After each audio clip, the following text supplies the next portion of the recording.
Should come up now. There we go. Started.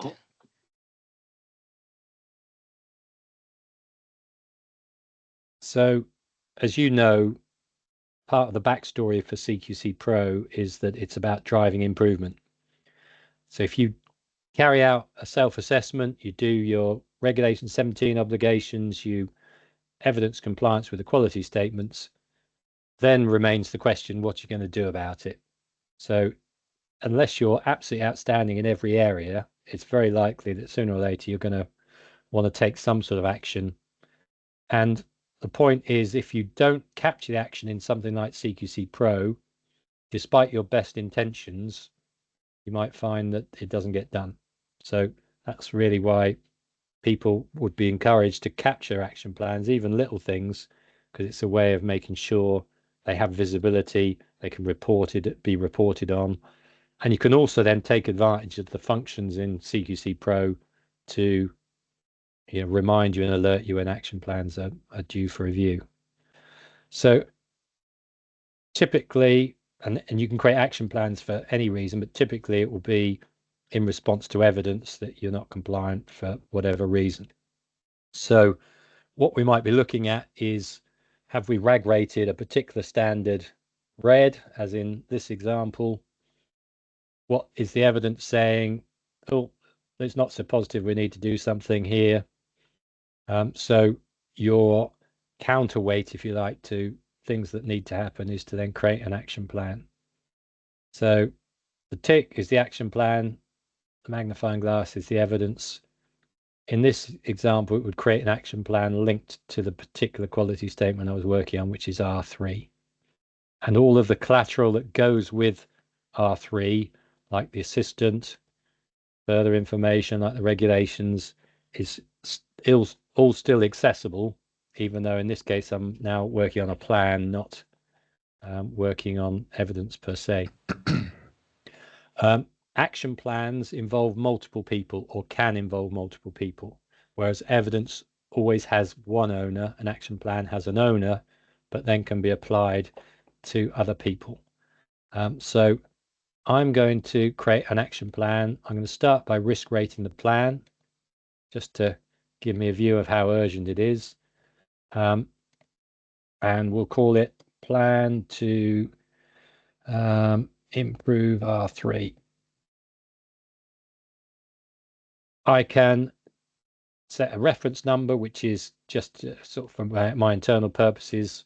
I can report on reference numbers later if I wish, if it's in relation to a particular underlying project I'm involved in a care home or something. I can use that, or it might be in response to an inspection or something like that. And now I'm going to invite you guys to all be involved in my plan. So we've got Rosie, Michael, and Nigel. So if you're not already, get logged in.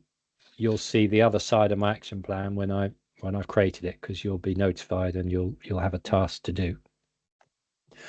I can set a deadline date, which is when the plan needs to be finished by, and I'll set a reminder date, which must always be before the deadline date. Yeah. I.e., it's no use having a reminder when the deadline's already gone. It's a bit late then. I have a quick question there, Paul. Sure, Rosie. For where's my action plan questions? For the reminder date, if I selected 1 week, would you get a reminder every week until the deadline date, or 1 week before the deadline date? I think it's only the latter. A week before the deadline date. So it's not a recurring reminder. Great. We took a view, CQC Pro generates so many email alerts as it is. If you've got all the evidence and action plans and everything on it, if you then make them recur every week or something, people would just get turned off, we thought. So we're just sticking with the one reminder. You can attach documents to your action plan, as many documents as you like. You can also keep a commentary on the action plan once it's built. So the notes isn't about building the action plan, it's about commenting on the action plan as a progress report, if you like, as it goes on. So the plan itself, identify what you need to do. So this is SMART: specific, measurable, achievable, realistic, and time driven. Yeah. So what do we need to do? How are we going to do it, etc., etc.? And you can put as much text as you like in these boxes. They expand to accommodate however much you need to put in those. You have the progress bar. How far have we progressed this plan? As the plan develops, I can keep updating it and just use the progress bar to update it. And I can use the notes to keep reminding everybody of the progress on the plan, or to detail the progress. So the plan itself is under the plan tab there. That's what we're actually going to do, how we're going to do it. That's where all the detail is. And then the progress on that plan is on the front page when I use the notes. So I'm going to publish that. You will all now have an email saying, Paul's just given you an action plan. You'll also see on your home screen that there is now a new notification, which is again linked to the action plan for R3. Yeah, got both. So I'd like you quick to. One. Sure, Michael. Yeah. So I've got it on my notifications, so I can't click on that action plan through the notifications. It's not allowing me. I So I'll have to- can. Right. Yeah. There's something amiss there, then, Michael. Can Yeah, I you can see share it. your but screen? I can Yeah. highlight it, but I can't click it. Yeah, same here. Is it because I was on it, or should we all be able to do it at the same time? You should all be able to do it at the same time. Just share your screen. Let's have a look and see what you've got. So, plan to improve.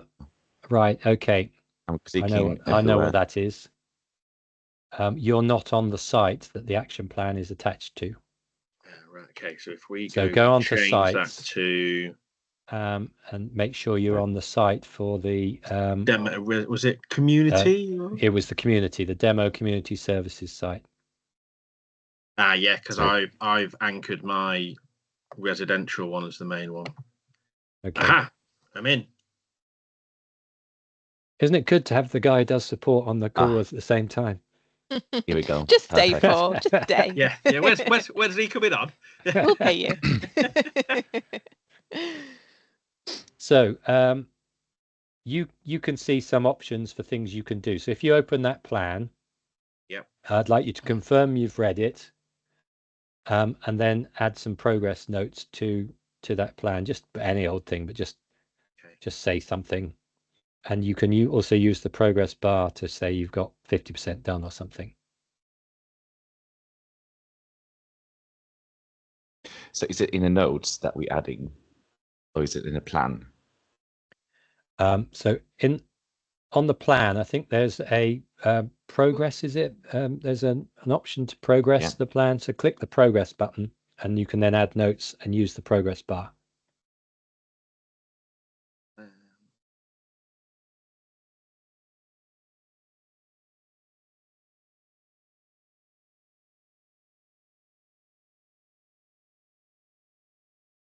To red. Progress.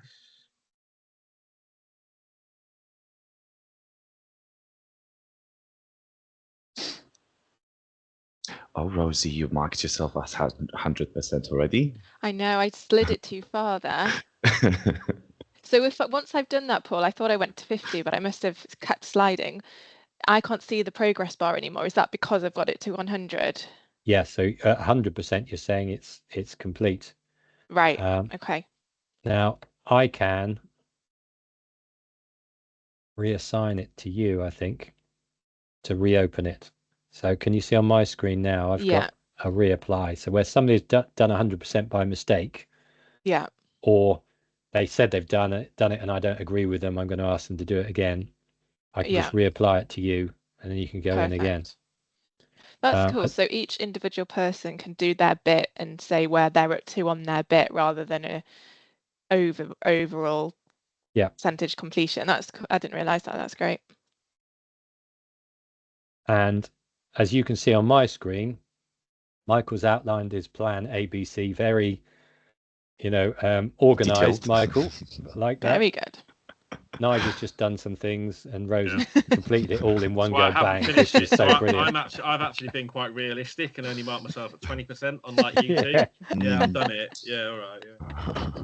I think we're just very proactive, Rosie and I. Oh, of Well, course. I think it's quality, not speed of response.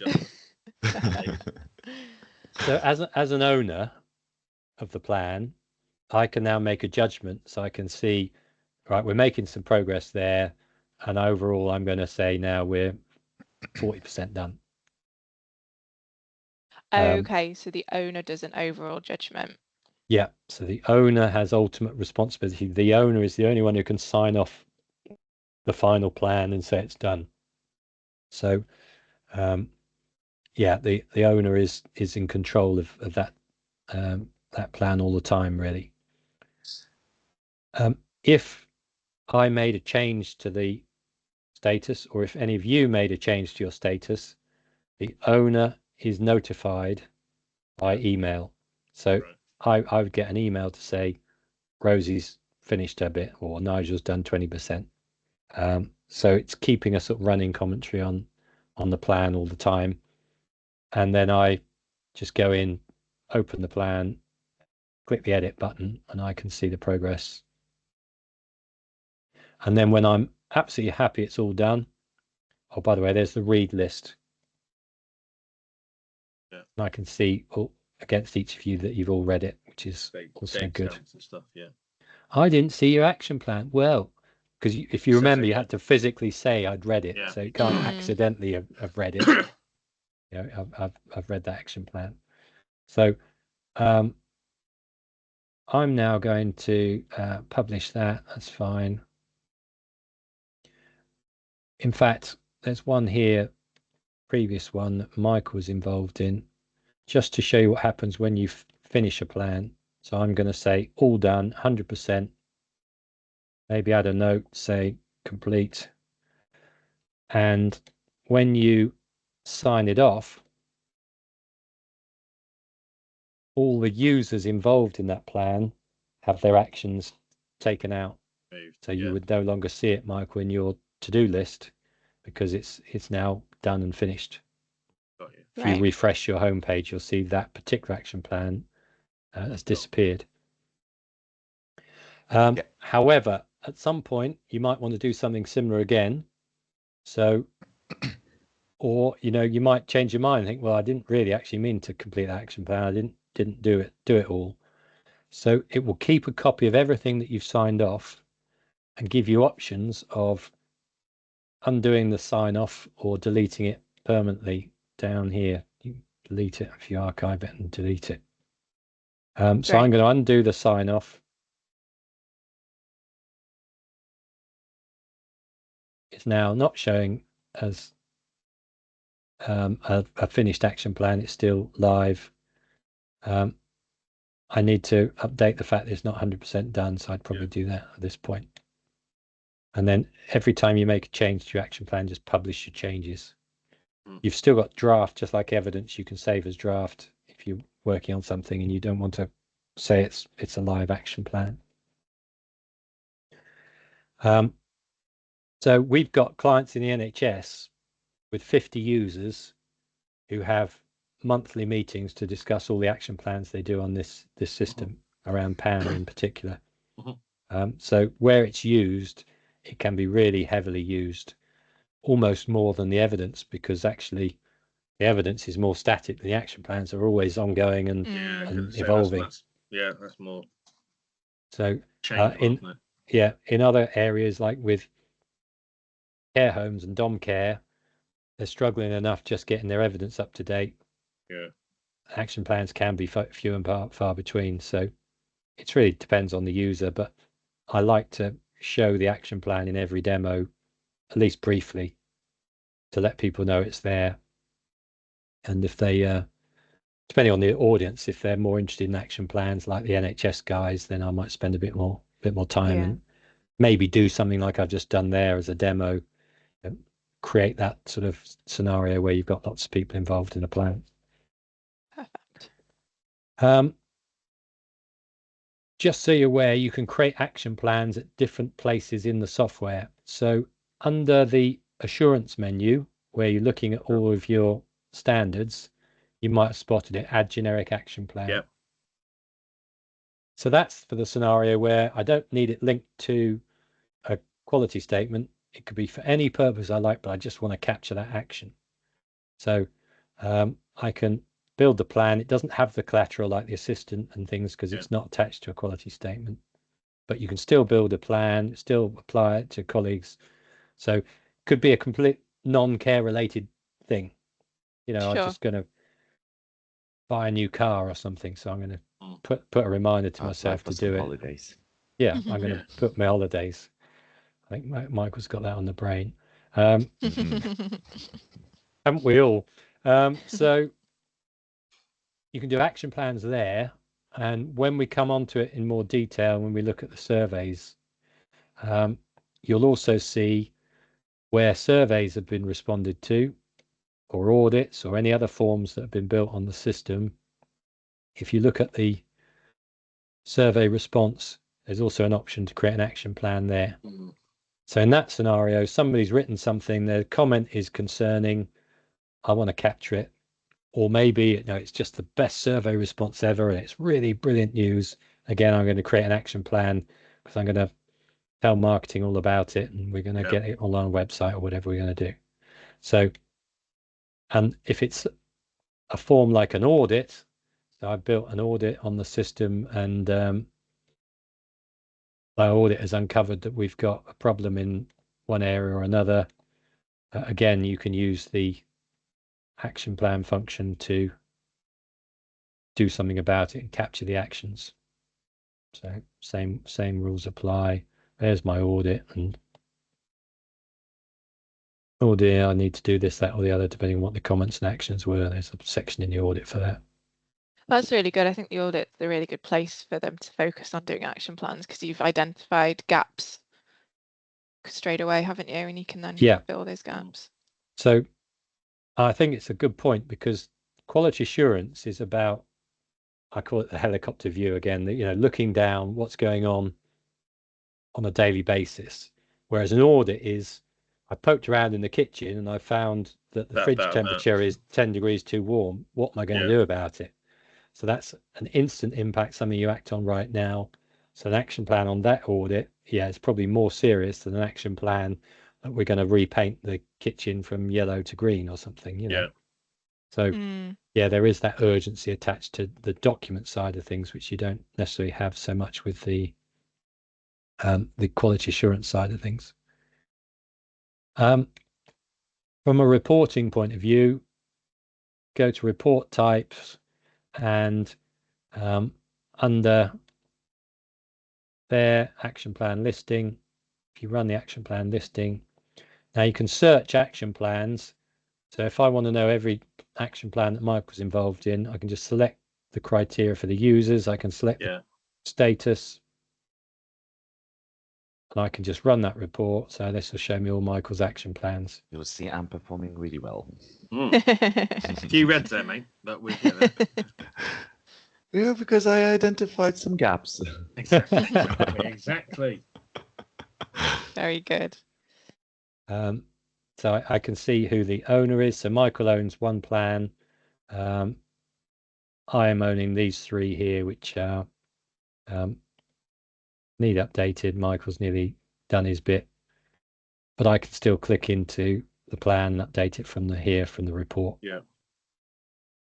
So in those NHS scenarios, and they're meeting monthly to discuss action plans, they're probably using this as the interface for managing action plans rather than going into the individual evidence items or the audits, whatever.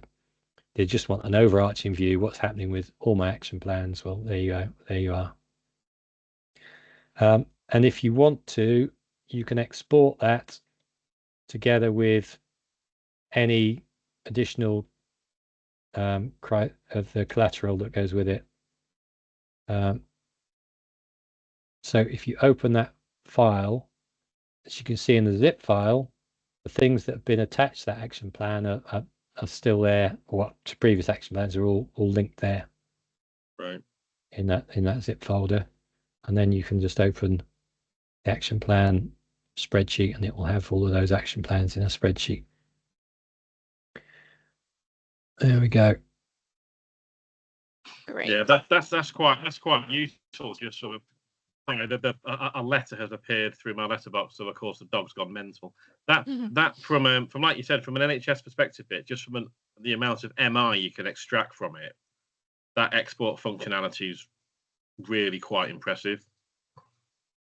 Definitely. Yeah, and they may want to go and do their own thing with it. So having a sort of intermediate part of the process where you can just drop stuff into Excel and do what you like with it.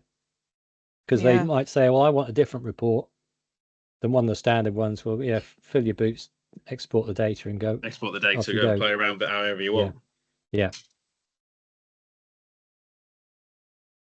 So there's that. What else can I tell you about action plans? Possibly not a lot more than that for now, because that's pretty much all there is to it.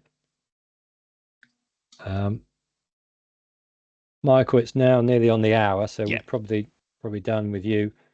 I mean, Nige, Rosie, should we just book another half hour later in the week to look at surveys and audits as the next thing? Have you got any questions? I'm cool with that.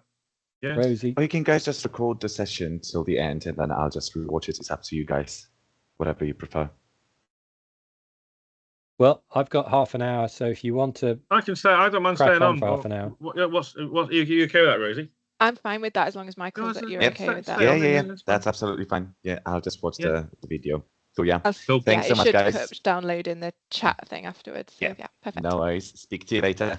See you, Michael. Bye. Take care. Okay. Perfect.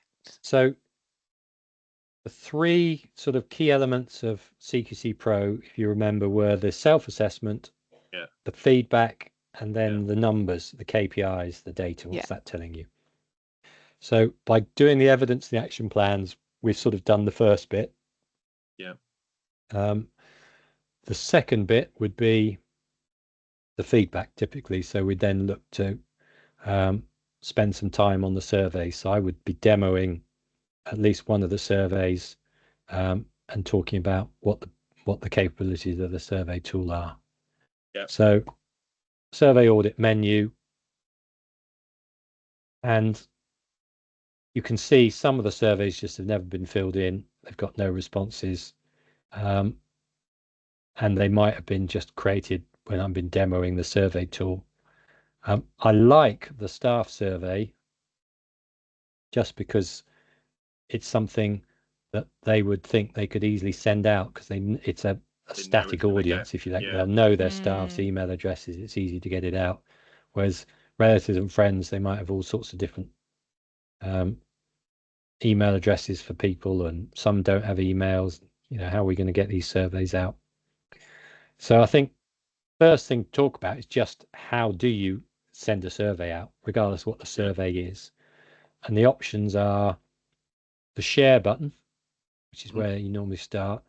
Each survey has a unique URL, so they've all got their own website address specific to that survey. If they want to build their own email and just put a link to that in, off you go, and please fill in our survey. Here's a link. You can also create a QR code. So on the internet, there are bits of software. If you just Google create a QR code, our QR code generator, you got a website address. Oops, I didn't copy the right bit of information off here. There it is. I'll copy that. Let's try again. Oh, lemon Teams thing gets in the way.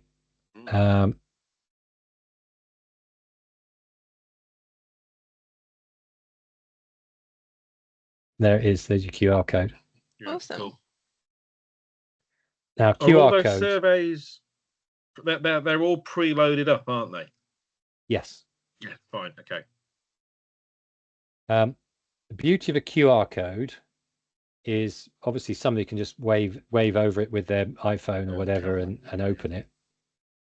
But also as a hard mechanism, i.e. put it on paper somewhere. If you've got your newsletter, just stick a QR code on there. Please fill in our survey. It means people don't have to key in a URL. Yeah. Stick it on your website anyway. In a communal area in the home. Just maybe board, in reception or something, notice board. I'd love you to fill in our survey. Just click on here. If you are a dom care worker and you're going out talking to people, again, you need access to the survey. You don't want necessarily to put it in your favorites or have it as a shortcut. So just give all of your staff the QR code and then they can access it whenever they want. So I like QR codes. I think they're useful. If you know somebody's email address or lots of people's email addresses, then you've got this other button here, the envelope button, which is really the post box for email. So if I want to send to Nigel Lee at citation.co.uk, and I've got a list of 100 employees with all of their email addresses in a spreadsheet, I could just copy and paste and it would send to everybody in one go. You don't have to put them in one by one. I think that's quite a key thing. So again, the staff survey, somewhere in Excel, I've got 50 staff. There's all their email addresses. I need to know what you think. Go to Excel, copy it, paste it, bang. That's it. My survey's sent literally within 2 minutes. So you'll see an email just arrives in your inbox saying fill in the relatives and friends survey. When you click on the link, it will open the survey. It keeps a log of everyone I've sent the survey to where I've got known email addresses. So as you can see here, it's just recorded that I've sent it to you. And it also records if it bounces, which is useful. So it cleans your email list for you. Yeah, I'm going to say. Yeah. Double whammy. So somebody wants to know how to fill in the survey. The complete button on the surveys is the one to click because that opens a copy of the survey. Now, the complete was actually designed to transfer people who filled in the survey on paper to transfer their results onto the system. If you want a paper copy, then just click on the printable version icon, the printer icon, and it will create a paper version. So you can just go around, help people fill it in on paper. So somebody's filled it in on paper, you want to transfer the results, or if you want to show somebody how the survey actually looks, just press the complete.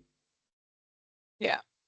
And then fill in the survey. I think in this example, the surveys are all linked to the 5 key questions. So they're organized under the headings. So you can use them under safe, effective, caring, responsible, well-led, etc. So I'm going to whiz through and pick some answers to these.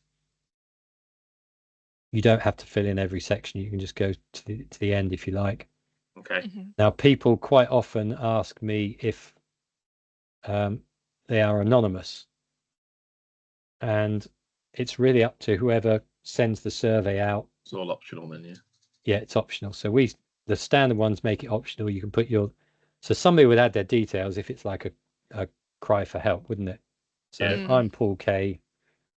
And then in my comments, I'm going to say something like, I need help with this or whatever. Yeah. And here's my email address. Please get in touch. Yeah.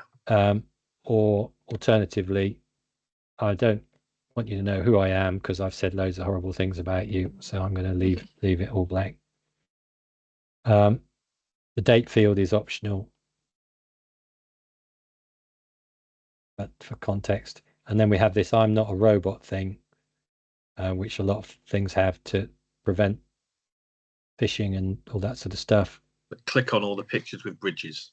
Yes, that's it. That's what it will do. Fortunately, I've done one earlier, so it's not asking me again.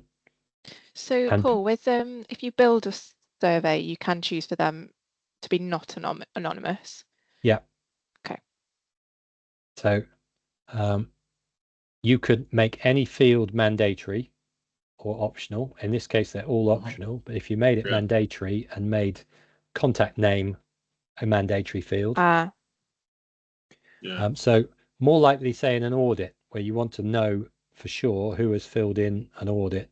So you say you've got to say who you are and put your name in that field. Otherwise, it won't let you complete the audit. Great. Perfect. So I'm going to send a copy because normally when you fill in SurveyMonkey or a CQC survey, they just disappear into the ether. Yeah. So I've now done that. Responses, I should now have 6. They are response from today. Yeah. CQC Pro will email you when their new survey is received, or whoever the nominated survey manager is. So normally we'll set up somebody to be responsible for the owner of the surveys, if you like. And the reason for that is if I've just said I need help, you probably want to see it. Or if I've said something else again that you need to be aware of, oops, yeah, this guy needs help. What am I going to do? So at that point, I might do my action plan, or I can review the survey, or I just make some comments. So reviews are overall comments, so I can comment on any part of it. So Paul needs help. A lot of people might say that. You can rate it and submit it. If you'd like the site to be able to read your comments, so you can be privately commenting or you can be publicly commenting. I'm going to make that public comment. And then if I need to, I can create an action plan. Same rules apply. It's the same action plan template as before, but this time it actually shows you the response that you're doing the action plan against. I'll do that all over again.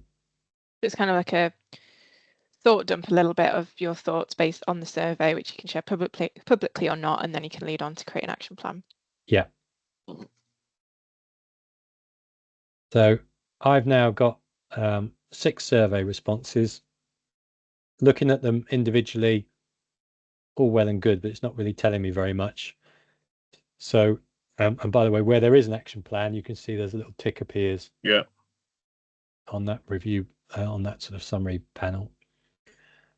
Go back to the survey, and this is the money shot, because when you say, and you press this button here and it collates all the results for you, that's when they go, oh, you don't know how much time that will save me going forwards. Yeah. Because what they're doing is probably a mixture of paper and spreadsheets and SurveyMonkey and all sorts of trying to bring it all together, almost like a tally chart bit, wouldn't it? Yeah. And what they need to know is just show me how many people actually feel safe here. Yeah. And now something to bear in mind, they might think these automatically link to the standards, i.e. it will just appear as a survey response. It doesn't. There's no functionality to link this with a particular quality statement. So what I would do, I could either print the whole survey and then just attach it as a PDF. Yeah. So there's all my survey response. As you can see, my answer to question 1 was a lot of people feel safe here. Yep. Or probably being more exact in what I wanted to show is use the snipping tool and just go, oh, that's the survey I want. And where they can then copy and paste that survey result into any other program, or they could then just save it as a file and then attach it as evidence if they want to. Perfect. So the snipping tool is the answer to, I just want the results for one question. Not the whole lot. Not the whole lot. There is other ways of doing it. So another way is you can filter the results. So I'm only interested in the answer to question 1. So I can say, there's question 1, just show me all the results for question 1 and nothing else. Save that. Oh, and it's not done it. I don't know why. Something wrong with that. Oh, I had another filter on there. I'm also showing the results for strongly agreed. But you get the idea. You could just filter out all the other stuff. Another use of the filter, and more likely, is I've done a survey last year and I want to see how this year's results compare with last year's. Yeah. I can either end the survey, copy it and do a new version and just call it, this is the 2024 survey. Yeah. Or alternatively, I can just leave the existing survey going and then say, show me all the results this year. Yeah. So I'm going to say filter from 1st of January to today. I'm going to save that. And now, as it will say on the top right here, it's filtering the results for that period. So when I explain this, and then when I say, imagine you've just put a new TV in the lounge, and you asked people about the lounge area, and they said they couldn't see the telly; it was too small, or I couldn't hear it, or something. Yeah. So in response, you put a new telly in. All the residents are sat down. They've got a great big new telly with better sound, and their satisfaction level's shot up. Yeah. So you've identified an issue, you've listened to people, you've been responsive, you made the change, Made it better. and the proof that the change is working is you've then asked them what they think, and the survey responses come out much more positive. So it's really compelling evidence for CQC that you're on it and that the changes you've made have been effective. And would you say every 12 months surveying? Like redo them every 12 months? Is there a I think at least 12 months, yeah. Yeah, okay. Once a year. I think too much more often than that will be people get fatigued. I mean, we're all bored senseless of filling in surveys as it is without. I mean, every time you buy something on Amazon, it's like fill in this survey, or you get something delivered by Royal Mail, fill in this survey. It's like, go away. How did we do? You serviced my car. How did we do? Yeah, great. And unless it was particularly badly, you wouldn't wouldn't do it. Yeah, exactly. Yeah. So they only ever get bad news. Yeah. Exactly. Yeah. For these surveys, which ones do all new users have in the system? Is it assisted, short, relatives and friends, staff and service user? Yes. And then the others, they get 4. Yeah. They get 4. Yeah, perfect. So they get the assisted short survey, which is for people with limited capacity. Yeah. On the understanding they've got somebody sat with them helping them fill it in. Helping them do it. Yeah. Then you've got the full service user survey, which I don't think we've got on here at the moment, but it doesn't really matter. You get the relatives and friends, you get the staff survey. Perfect. The visiting professional is available as an option, but I don't think they get it as standard. So if somebody asks us for it, we've got it. Okay. But we might give it to everyone as standard now. I'm not sure. I'd have to ask Ange about that. And you can export the survey results again. So you've got 2 standard outputs, which are these 2 little graphs on the left. You've got the pie chart, or you've got a bar chart. I actually prefer that one to the pie chart, but it's personal preference. Most people, I think, probably prefer the pie chart. Yeah, I prefer the pie chart. Yeah, that's fine. I'm more left brain sided than you're more right brain sided or something, because you like circles and I like squares. Yeah. Fair enough. And if you want to do your own thing with the survey responses, you just go export, and there you go, mate. Have all the results in a spreadsheet. Right. And do what you like with it. So you've got survey tool, and the same rules apply for these other tabs.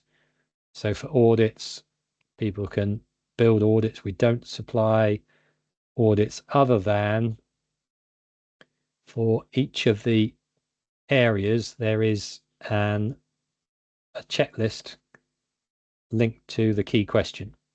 So effective as a whole. Now we've borrowed this from old CQC Pro.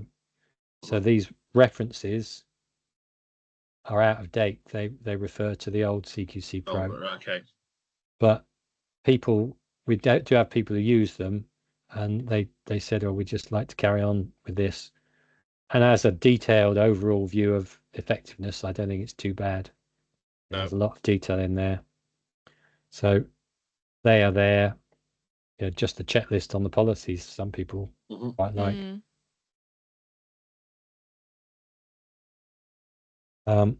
So fill those in, add your comments. When it's done, you'll see it changes from a cross to a tick as you fill in the various sections. And then with surveys, as you're filling them in, if you're not finished and you want to make sure you keep what you've done, so I'll do a few more on there. Save for later. Because if you don't save for later, you might lose what you've put on if your internet goes down, or if your browser or your screensaver comes on.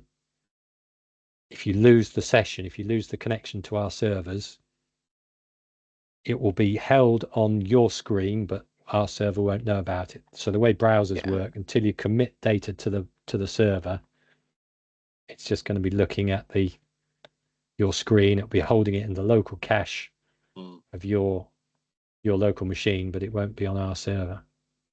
Okay. Got you. So it's not so much a thing to worry about in demos, but for training in particular, I'd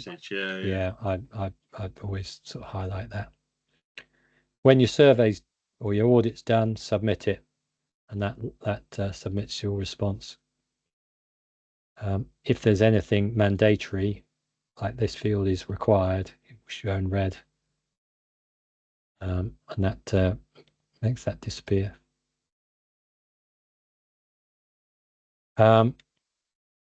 If people want to, they can build their own surveys, audits, or whatever. So we have the Survey Audit Builder, which is designed for that purpose. Quite often, the easiest starting point is to take one of the existing surveys. And just edit and that, copy it. Yeah, so there's a copy button, copy the survey. So you can't edit the original because the original is controlled by us, because otherwise we'd be able to control the content.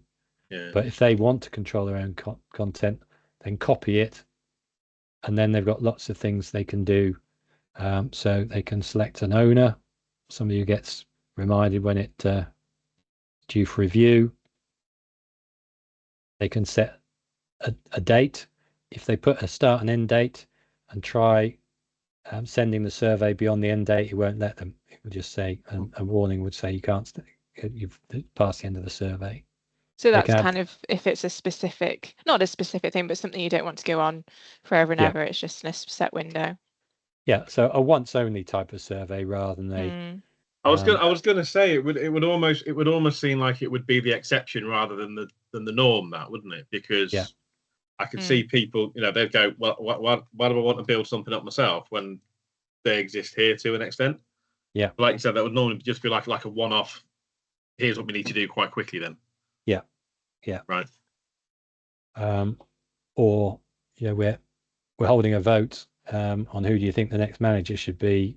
You put your thing in and we'll finish it at the end of, because the big decision is later. Yeah. Now, I wouldn't go into this in a demo, but there is capability in the system to attach metrics, which is scores to particular answers. So depending on how they've answered, you can then say you can have a score of up to 100 or down to a -100 or minus 120. So you can apply values to scores, which are then used for RAG rating and for reports and dashboards, which is more advanced than I'd like to get into in a demo. I think you're right. I probably won't be demoing that bit. Yeah. And it is quite hairy because you've got sort of different types of tolerances you can set against all those things. More importantly, just to give people the idea, they said, okay, I've seen your survey, I don't like that question. Can I change the question or can I add a new one? Yes. So take a copy of one of the surveys or edit one of the existing copies and just say to add a new question where it says over there plus question. Okay. Yeah. Click on it. Here is Rosie's question. Got you. Perfect. And then depending on the type of question you've asked, there's zillions of types of suggested answers. Got you. So I'm going to pick that as a potential answer. Mm-hmm. If you want to see what that looks like, you can either preview the whole survey when you've saved your changes. Mm-hmm. See down here, there's a save changes, then there's a preview. Right. Or if you just click this little eye, there you are. That's what that answer is going to give Got you. Great. So I'm happy with that. If I wanted to change a question, literally just go into it and change it. If I want to delete a question, it's the X over here to remove it. If I want to do sexy stuff with the question, which you don't really want to go into, you can do stuff here. One of the options is you can change the value showing on that particular question. Yeah. You can change the points relating to that question. Those are the weightings that the weightings of it. Yeah. Yeah. You can put a little icon that appears next to the question if you want. And then you can get even more advanced and get into the metric side of things, have calculations and analysis. Blah. Don't want to go there. And I suggest you treat it very carefully. If somebody gets this and thinks they're going to use it to write 100 audits, it will take a long time to build them. To do it, yeah. And then it will take even longer to set up all this analysis and dashboards and things. So yeah, we try and avoid it where we can. But if we're generally using this with ICBs or with NHS England who are using it, we're not using it with the average care home user. Yeah. So I've saved those changes. Somebody says, well, what's that look like? Press the preview and add a new question or question 5. I obviously didn't include the text that I put in for Rosie's question. But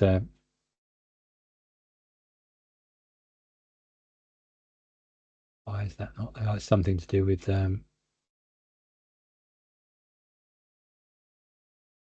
that one, maybe. That's the way you make things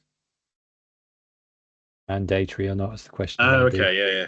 So you have to answer that one to it, yeah. Yeah. So survey and audit builder, it will list all of the current surveys and audits that are on the system and give you the option of copying or editing any of those. And then to distinguish, surveys can go to anybody. You don't need to be a user on the system to access a survey. Right. Audits are internal documents. So when you are sending an audit out, an audit normally is attached to a person. So right. I've got this audit here. I'd like to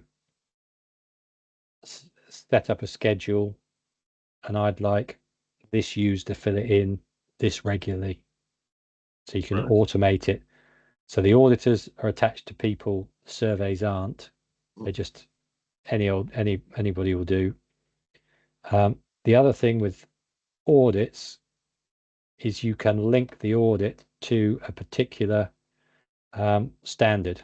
So one of the settings in the audit builder, when you open an audit app, it gives you the option of saying, is this linked to a particular question? Okay. I've got my next meeting starts in a couple of minutes. I'll shortly wrap up. So just go back. That's what I wanted to show you. I'm in an audit, I'm editing it, and I need a relationship between this audit and this particular standard. So I can apply this audit to always appear as a result against the key question or against specific quality statements. Specifically, right. And if you do that, when you're in your evidence, any audit that's been completed that's been linked to that quality statement, like this one here, will appear as a hand. Right. So I've got something relevant to S1, and then I can see the audit history. Oh, we've got some safe audits that have been done here. Last one done on the 19th, there it is. Got you. So Perfect. I've got that sort of evidence and the action plan and then the audits all in one place related to that particular topic. It's the all in one place bit that's kind of flags up with me. So it's like, you're not right. Well, where's that? Where can I position it? If it's all there, linked together, like you said, it goes back to your piece around clients going, well, it's just a time saver. Yeah. It's just I can get more stuff completed more quickly. Yeah, I don't have to build and send my own surveys out. I don't need to build a framework to record all my evidence. I don't need to do a separate report for the management on our compliance over the last 12 months. I've got it all preloaded. Got it all here, it's all pre-done. I need some guidance and resources in relation to safeguarding. Okay, well, show me the safeguarding guidance. There you are. Yeah. So, yeah, it's all in one place. Right, I need to call a halt. So if you can stop the recording there, Rosie, for now. I shall stop the recording. Yeah, done.